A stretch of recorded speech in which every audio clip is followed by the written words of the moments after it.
Welcome to one more of the Premier Project podcast where we discuss the best ways to implement the multi-actor approach during the project proposal writing stage. My name is Mitjels Grimić. Our guest for today is Vesna Milicic from the Chamber of Commerce and Industry of Slovenia. Hi Vesna. Hi, hello.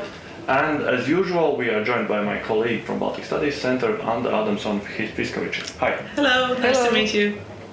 So, let's begin with the simple one. Could you maybe, Vesna, tell us a little bit about yourself? Okay, yes. My name is Vesna Milicic. I work here at the Chamber of Agricultural and Food Enterprises, which is within the Chamber of Commerce and Industry of Slovenia, and I'm senior consultant.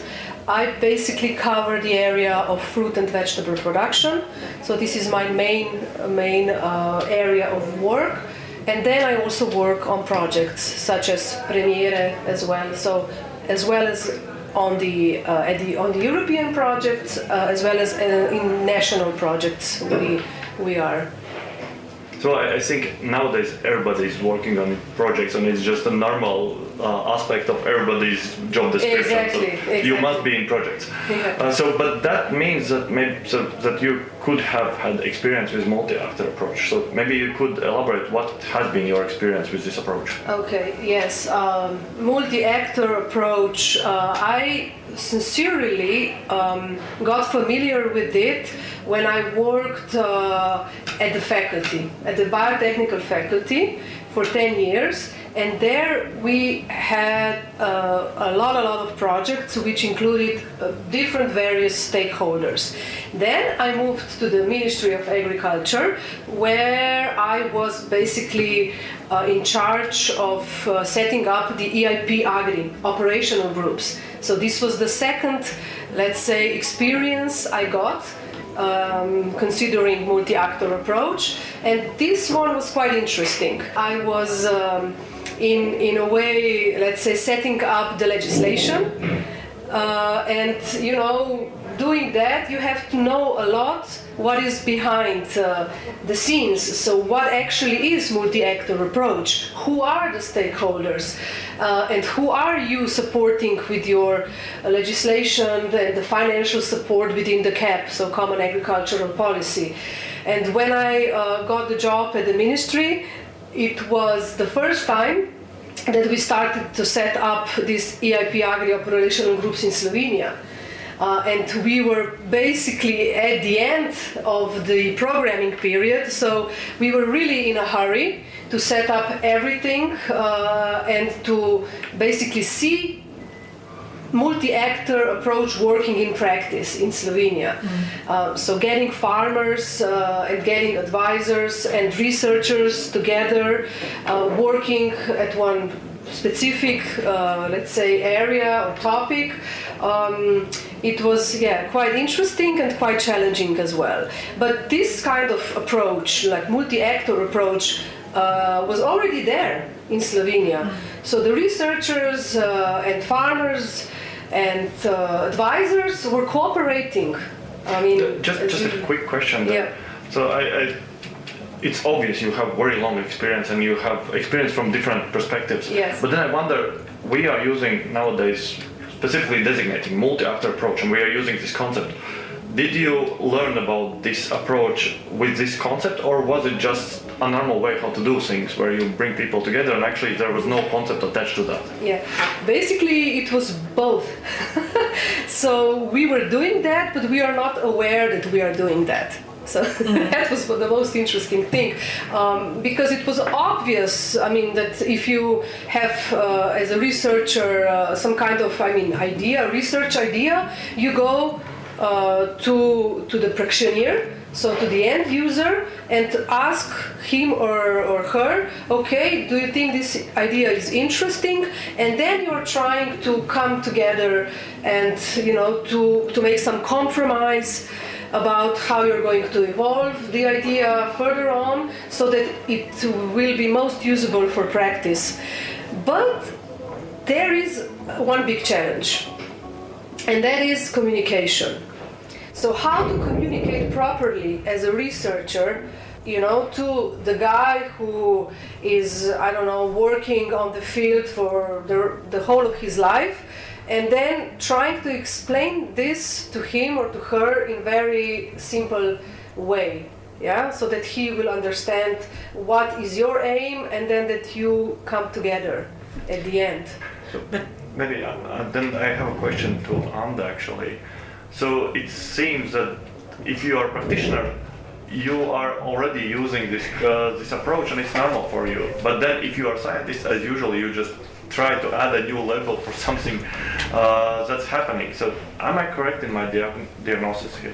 Yeah, it sounds like I was surprised to hear the path that you've taken yourself, very multi-actor in your profile yourself, and I was surprised to learn that, and I think that's not the usual way. And for you, maybe the multi-actor approach, as you explain it, is a very natural thing to have, but I wouldn't say that all researchers perceive this collaboration as natural or a given thing, so I think that's also a different perspective you're bringing. The funny thing is that my next question is how did you decide to work with multi-actor approach, but actually that's what you are saying, that for you it's not a decision, that's how you do things. Yes, Am I right? It was, sort of, it is how we do things, but of course we have a lot of challenges, I mean, to get to the right farmer. Not all, let's say, end users or practitioners are ready to collaborate, First of all, they don't have much time, that's the main obstacle.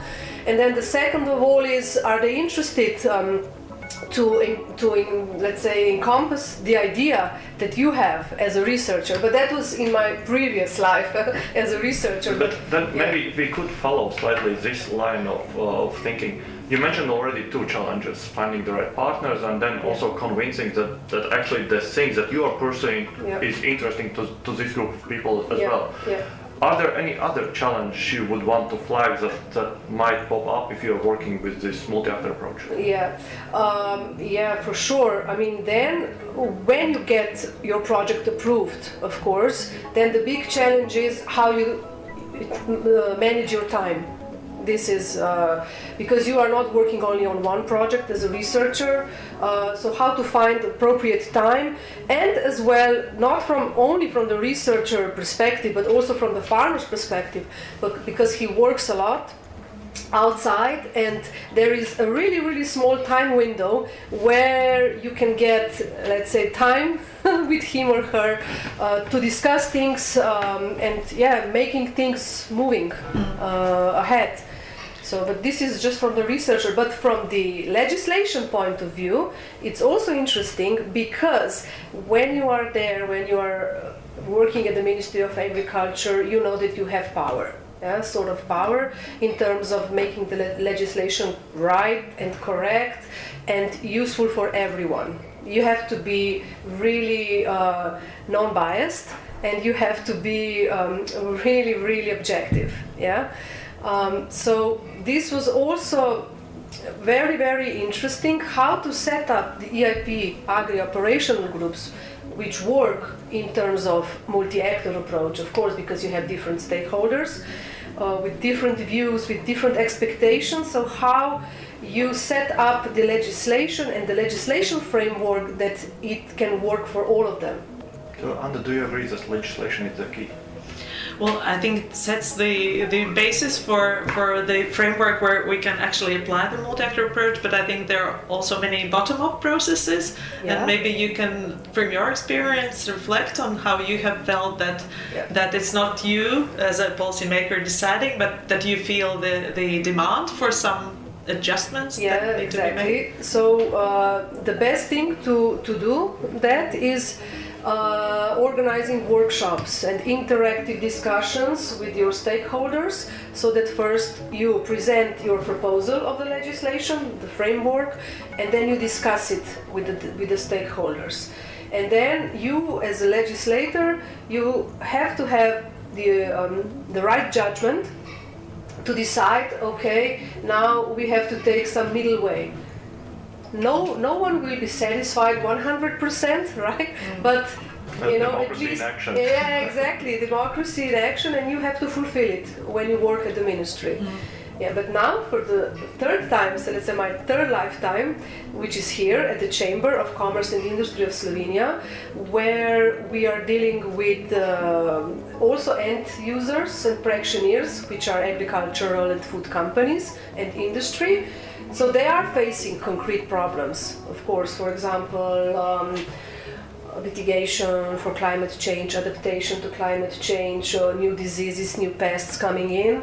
And these kind of projects, they give a very good opportunity to deal with these problems at once and within this time frame which is provided within the project. So I think this is a good idea, but still there are challenges in terms of communication, in terms of negotiation. I think you tick so many important points there, but of course there are challenges of implementation, but then also, of course, if you are engaging in collaborative solutions, it will be that you have to find trade-offs and not everybody will be happy at the end, but that's the way to move forward. So we need some convincing to do to actually convince those that are not yet participating in these projects to give them arguments why actually these trade-offs are relevant and why they should actually maybe put aside their own ambitions and work together to achieve some of their ambitions. But maybe if we think along these lines, what would you say to those people who are now considering that maybe they should engage in these collaborations where multi-actor approach is at the core? So what they should consider and why they maybe should or shouldn't join? Okay. First of all, they should join definitely because they work in a multi-dimensional and multidisciplinary environment, and that might be really helpful for them to solve their problem they're facing at the moment. I think that nowadays everything is so complex that it's not easy to solve one problem just with two or one expert. You need a team of experts just to get different views to solving the problem and getting the idea on the table and having a discussion, a fruitful discussion. But this is really, really hard if you don't have a certain approach which is needed. It's not good to have it too democratic, I would say. I mean, you have to have your stand, and you have to argument well everything you say from your own perspective, and then it's a win-win situation, I would say, because in the team everybody can learn from each other. And I really loved your argument that, at least that's how I read it, you're in a system anyway, so you are already a part of multi-actor project. So the question is whether you take some action and be an active participant, or you just be one of the dots in the system without a real ownership. Exactly. Tanda, do you want to add something on this? I was.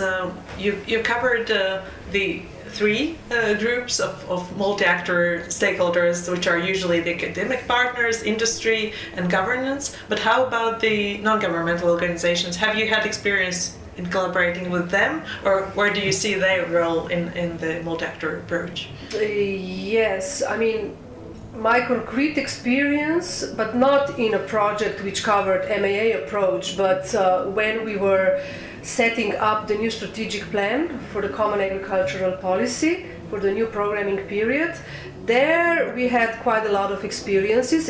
It was also a multi-actor approach, right? Because there were researchers presented there at the workshops, and also scientists, professors, also farmers, the representative of farmers, NGOs as well, and there they all have their say, right?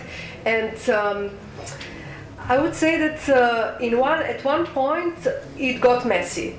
It can get messy if you don't have a right moderator or the right external, let's say, person who is not so much involved directly in the topic.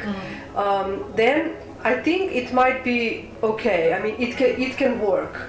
Otherwise, I don't think that then you can reach the goal you set at the beginning. I mean, it's difficult with all these different characters. Yeah. But it can get messy even with the right moderator. Because once you bring together so many different opinions, it's just difficult to make sure that everybody feels heard and everybody actually feels that their needs have been recognized, at least to some extent. Yeah. But so Anna, you want to add something? Yeah, sorry, but one more question I had is about the Premiere project is about the proposal development stage, Yes, yeah. and much of what you're saying is sort of related to that, but not maybe more into the implementation or policy dialogue. But from your experience in the proposal development, do you see any particular challenges at this particular stage in the collaboration process? Oh yeah, getting the right partners as well, yeah, because of course everyone is looking at the topics when they are announced. I mean, everybody is familiar with them, but then you are thinking in your head, okay, who can I invite, who can I call, who is the most appropriate to join the partnership, or who would I rather collaborate with? So, and then you look and you think, and you go in the past and you say, okay, I collaborated with him or with her very good in the past, so I think that this might be a good approach. But then, of course, you need also someone new, right? Who is not experienced or who has no idea that these kind of projects are existing. And then you have different approaches how you can invite them to join you. And first of all, you have to have a good sales pitch. So you have to convince, you have to convince with your idea, and you have to present the topic. You have to present, let's say, you have to be really futuristic. So you have to look in the future very well, so that you don't give any empty promises. But also, I mean, if you are pitching to your own group, like if I'm pitching to academics, I know already what arguments work and I know what they want to hear. But once you reach out to entrepreneurs or different groups, you realize that actually this is a different set of arguments that you suddenly have to bring forward, and that might be challenging. Yes, for sure. So from your perspective as a researcher, to communicate with the end user or practitioner or the industry, of course it's challenging because you don't know them and their DNA.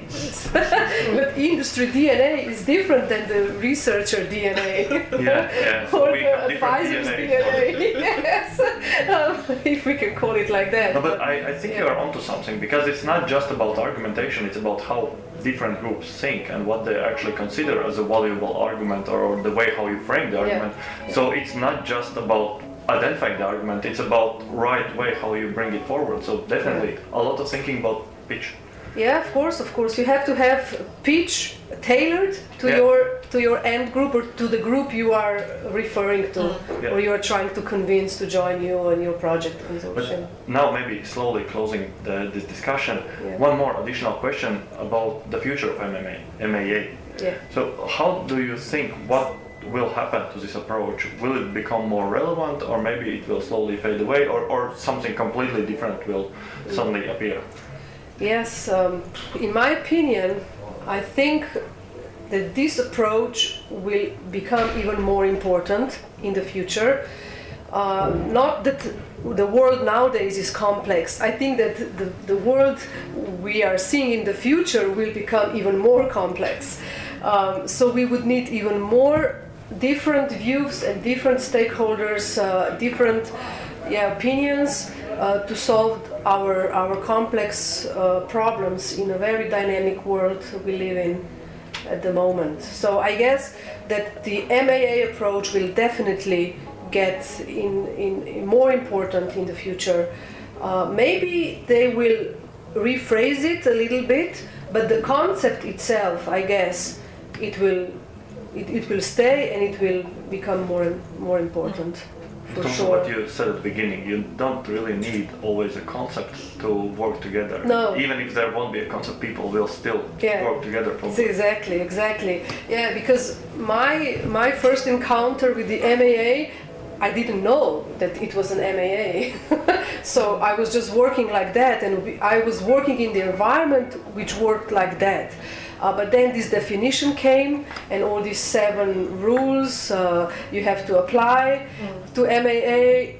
And then I was reading those 7 rules, and I said, oh, okay, yeah, I was doing that, I was doing this, okay. So there were ticks already before the definition itself came out from the European Commission. But I think that's the importance of putting those on paper is that you transfer this know-how, which is tacit and not formalized, into specific definitions that allow to communicate the approach also to those who haven't practiced that before. So maybe that's why these concepts are needed. But I think this is a healthy point to stop our conversation. Let's stop with this idea that no matter what, probably practitioners will continue to use multi-actor approach, but still it's relevant to put on paper just to know what exactly we are doing.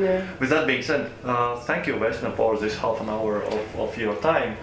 And I hope that we will meet sometime soon again to discuss the developments of multi-actor approach even further. Exactly. Thank you. Thank you very much. Bye.